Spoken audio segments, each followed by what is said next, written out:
So if you just went through a really hard breakup, you're probably thinking to yourself like, was this my fault? Did I really mess up? Should I try to get back with this person again? What should I even do next? Like, how do I even move forward? Then stay tuned.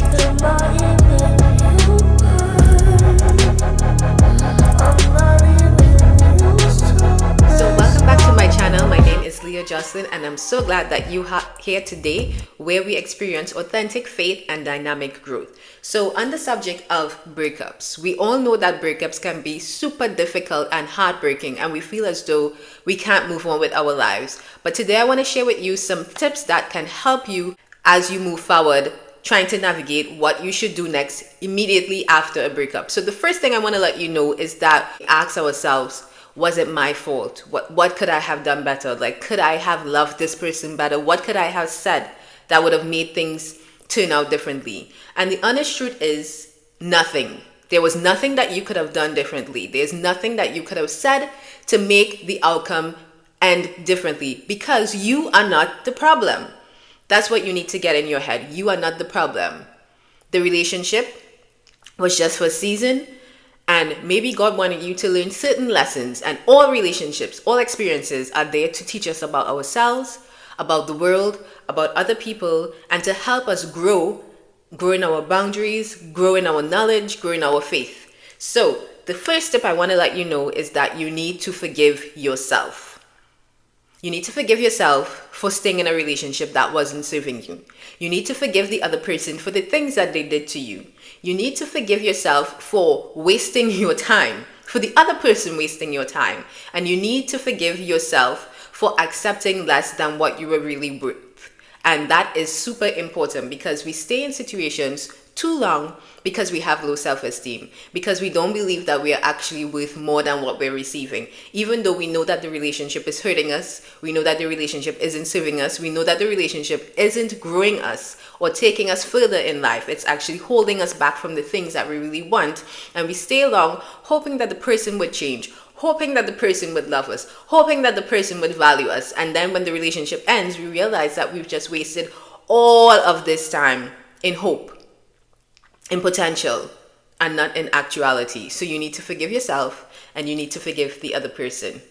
Tip number 2, you need to remind yourself of your core values. What is it that you really stand for? What are your principles and your beliefs? What are your deal breakers? Oftentimes in relationships, we settle and we compromise because we want to love the other person and we want to make the relationship work. And in the midst of that, we lose our core values, we lose our principles, we compromise on the things that are most important to us internally. So what are your core values and principles? How can you make decisions today that will reinforce the things that you actually believe and value?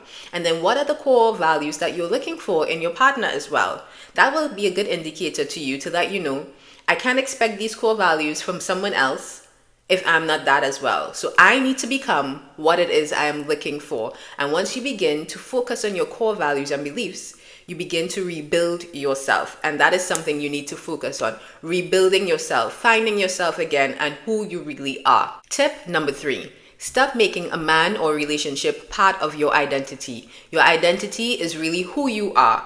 And it isn't based upon being married, being in a relationship, having a significant other. Your identity is made up of who God says you are and what He determines you are going to be in this life. And so you need to kind of decenter yourself from men.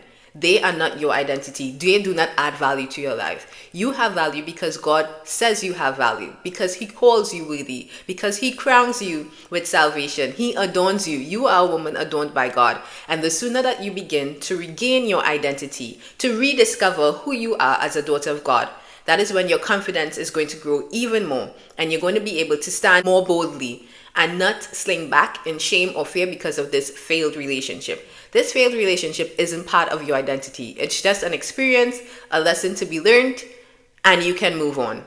Tip number 4, which is also so important. It is now time for you to focus on your goals and your passions and your hobbies. A lot of times when we are in relationships, we get so absorbed into what the other person wants, what they want to do, what they want to accomplish, especially as women, that we begin to neglect ourselves. We begin to neglect our own goals. what we want to pursue. We neglect our friendships, like they are hanging on a thread because we have invested so much of our time and energy trying to make this relationship work. And then when the relationship is done, we feel lost because we no longer know what our goals are. We no longer know what our personal vision is, what our mission is. And so I need you to sit down, to get a piece of paper, and to start writing down, what are my goals? What do I want to accomplish with my life in the next 3 months, in the next 6 months, in the next year, in the next 5 years? What is the projection of my life? I matter. I am a valuable person. I have worth. I have a purpose. God has called me, and now it's time for me to focus on my own goals and my growth. Because at the end of the day, we all want to be able to be that servant that Jesus looks at and says, well done, my good and faithful servant. And he's only going to be able to do that if we focus on our goals and not just write them down, but we put them into action. We get things done. Tip number 5, self-care to the max. I know everyone is talking about self-care, and sometimes that can be a little bit self-centered and selfish, but that's not the self-care I'm talking about. The self-care I'm talking about is actually valuing yourself, stewarding the body that God has given you, taking pride in who you are, having dignity and respect for yourself. And that may mean maybe changing your diet, focusing on eating more healthy foods. It may mean exercising some more. It may mean taking care of your personal grooming, making sure that you show others that you actually value and respect who you are. And when you show up as that and you present yourself as a person that is worth time, effort, and investment, others are going to see that and respect that in you. What you put out is what you get back. So for me, my self-care is making sure that I take care of my nails, making sure that I have a good facial routine, making sure I take care of my hair, taking pride in how I dress, putting myself first, making myself a priority. Oftentimes when we're in bad relationships, toxic relationships, we are no longer the priority. The other person is the priority. Their needs matter over ours, and we begin to neglect ourselves in pursuit of making them feel happy and comfortable. Now that you're out of this relationship, now that this breakup has happened, you are now free to make yourself the center of your life again. You are the main character in your life, after Jesus Christ, of course. So start taking care of yourself and loving up your life. Tip number 6, create a vision board. What do you want your life to be? Who are your friends? Are you happy with your circle of friends? Are you happy with your circle of interests? Are you happy with the impact that you're making in your job, in your career, in your home, in your family, in your church, in your ministry? Create a vision board of what you would like that to be. I know that for me personally, I'm not into creating vision boards in terms of putting pictures, but I love writing out my vision board. I love writing paragraphs of what I want to see accomplished in my life. What are the goals I want to have done?